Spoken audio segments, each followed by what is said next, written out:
Okay guys, the second thing that we're going to try and look at this week, okay, and we'll have time to practice this next week as well as if we need it, is when we're faced with a question, and we've kind of already done it a little bit without realising in the last bit of work that we just did there, okay, is it won't be obvious whether or not you need to use sine rule, cosine rule, or area of a triangle. Well, in saying that, area of a triangle probably will be obvious because those questions, it'll be talking about the area in some way, shape or form.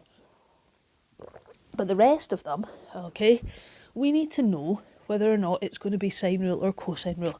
And eventually you would probably work it out if you started doing one and you realised you didn't have the right information. But we want to be a wee bit quicker about that if we can. Now, this wee bit that I've cut from the textbook is a really helpful diagram, okay?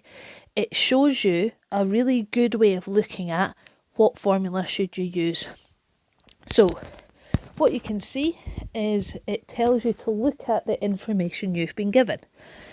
If you've been given a side and the angle opposite the side, so here we've got the angle, the side opposite, angle, side opposite, and then either another side or another angle, then you're going to be using sine rule.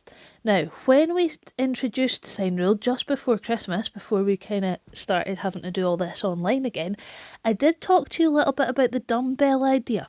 So you've got opposites, so if you knew this side, you'd be able to work out that angle. Here, we know opposite side to angle. If we know this angle, we're going to be able to work out that side. So you're looking for that kind of pairs situation. And that means you're going to be using sine rule to find a length or an angle dependent on the question. And remember, if you're using it to find an angle, we're going to turn that formula upside down. Okay. Next one is when we're doing cosine rule. And I highlighted this in the wee video that I made last week. When you're using cosine rule and you're going to work out a side, so we start with the a squared rule, what you will have is an angle and the sides either side of it, the sides that make up the angle. That will allow you to use cosine rule.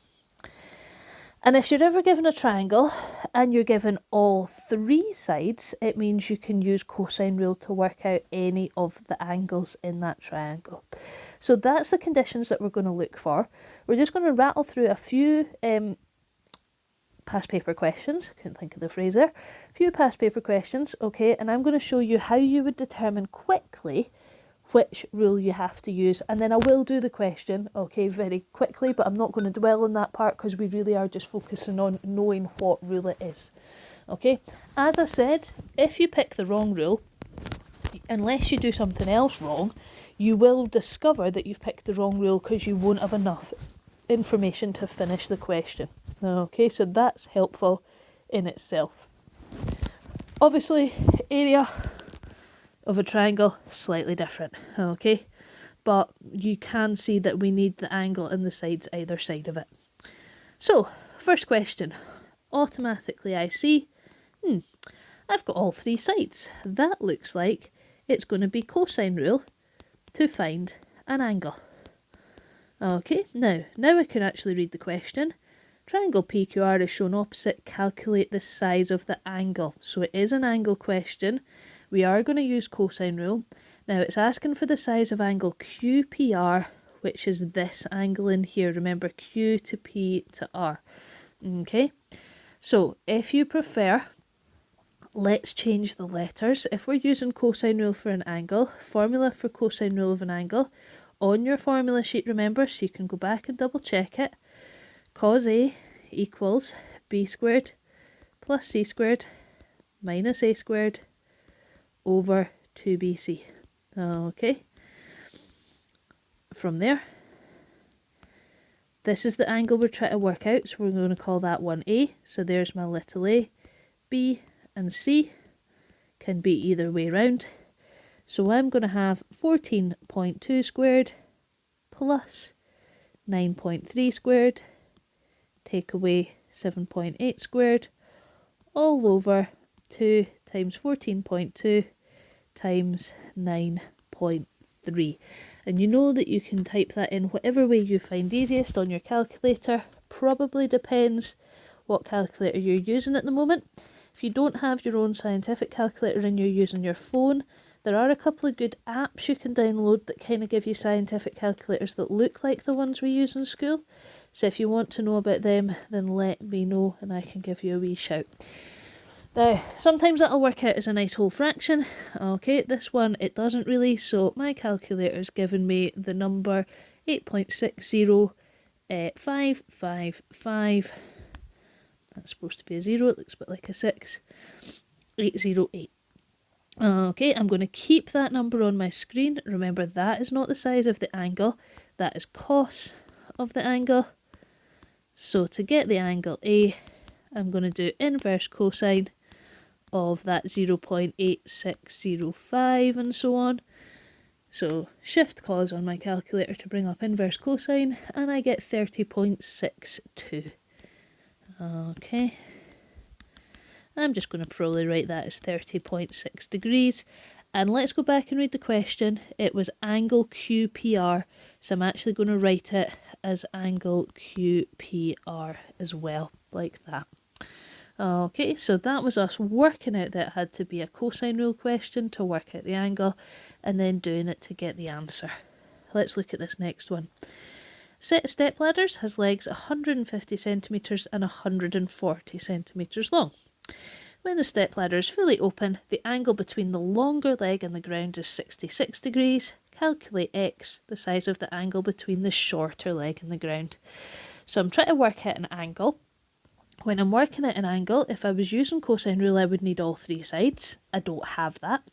But what I do have is I have the side and the angle across from it, and the side and the angle across from it. So we've got this kind of pairs, this dumbbells idea, which means it's going to be sine rule. We're trying to work out that angle there, so let's call that A, which will make this little a. And let's call that B, which will make that little b. Try to work out an angle, so I'm going to put sine A on the top. I'm going to turn my formula upside down because it just makes the algebra a little bit easier. And I've got equals sine B over B. So sine of x over 150 equals sine of 66 over 140. Okay, so we keep going from there. Sine of x is going to be 150 times sine 66 over sine of 100 over 140. Sorry guys, I've confused myself there because I put a wee degree sign on that for some reason when it shouldn't have one. Okay. And then type that into the calculator. Now there are the odd question, guys, just while I'm typing that in, that we can do without a calculator, and we will look at that probably next week as well, actually. We'll see how we get on. Okay, but that's going to give me 0.978798 and so on. Remember, that's not the angle. We need to inverse sine with that, and we get 78.18 degrees. Okay. So let's make that 78.2 degrees. Okay. We have 2 more examples to go. Okay, so this one. Triangle ABC is shown below. Calculate the length of AB. So we're trying to get this length here, which, looking at our diagram, is over here. Okay, we have the angle and we have the 2 sides that make up the angle, so this looks like cosine rule. Okay, because it's cosine rule, I want that to be little a, so I'm going to change that to a and change that to c. Okay, so a squared equals b squared plus c squared minus 2bc cos a. And now we're just putting everything in place. So we had the angle and the 2 lengths either side of it, and that's why it had to be cosine rule. So I've got 1.2 squared plus 1.35 squared minus 2 times 1.2 times 1.35 times the cosine of 35 degrees. So we type all of that straight into the calculator. 1.2 squared plus 1.35 squared minus 2 times 1.2 times 1.35 times cos of 35, and we get 0.60844. Now that might seem quite small, you might wonder if you've done something wrong, but look at the other two lengths, 1.2, 1.35, AB definitely looks shorter in the picture, so that seems fair enough, but remember that is not your answer, that is a squared, you still need to square root that, okay, which will give you 0.78 kilometres, okay, so you were square rooting that 0.608. When you square root a 0 point number, guys, you will get a number bigger than it, okay? So don't panic, okay? If you see that, remember the square root of a quarter is a half, so you do get a bigger number, so don't panic when you see that. Final one. Okay, so again, faced with a question, asked to work out the length of DC, which is this here. So cosine rule would require me to, if I was working out a length, to have an angle and two other lengths. Now, automatically looks like I've got a problem because I've only got one other length. So this looks like it should be a sine rule question. I've got this length and I've got the angle opposite it. So that's a really good start for sine rule. Okay, it looks like I've got d over sine d effectively. Okay. If we stick with the letters on the diagram. This side here is technically going to be little b, so I need sine b then, which would require me to get this angle. Now I don't have that angle, but I can get it pretty easily. Okay, that's 75, it's a straight line, so that's obviously going to be 105. Now I have the pairs that I want, okay, so the 105 goes with the B, the 20 goes with the 37. Exactly what we need for it to be a sine rule question. So, from there, we're trying to get that length DC, which is now that B. Okay, so B over sine 105 is D, which is 20 over sine 37. So B is 20 times sine 105 over sine 37. Type that into the calculator. I've done quite a lot of sine rule recently with doing the other questions as well. So it shouldn't be a problem. We get 32.1 when we round it. And it's in centimetres. So that was how to identify the questions. You will get on with it quite quickly, I would imagine.